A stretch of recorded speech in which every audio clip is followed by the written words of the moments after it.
Good morning, fam, and happy Thursday to you. This is Dr. Tommy Pringle coming to you again with another encouraging and inspirational message. Yesterday, we talked about you not being your own, and if you're a child of the King.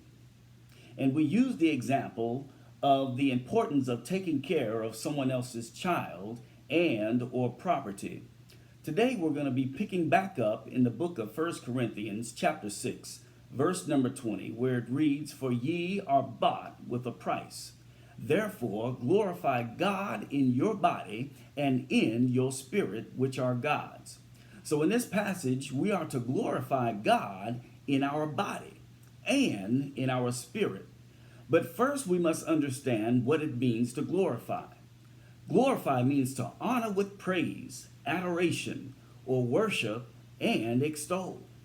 So, in honoring God and praising God and worshiping God in adoration and extolling God, in short, we are performing these actions in and through our body and Holy Spirit. Let's also remember that earlier this week we talked about our body being a temple, and a temple also being known as a sanctuary or church. So let's tie it together.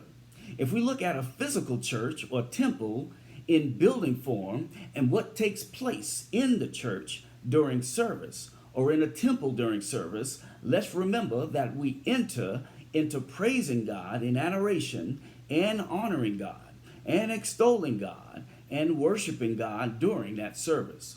So we are to take a similar or same approach of honoring and extolling and praising and worshiping God through and in our body. And in doing so, our environment should be free of distractions and contaminants that can and does take our minds off of God.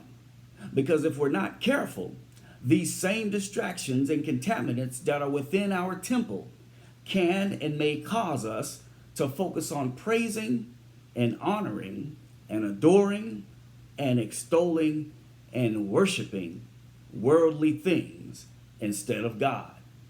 And this can and will cause God to be displeased with us.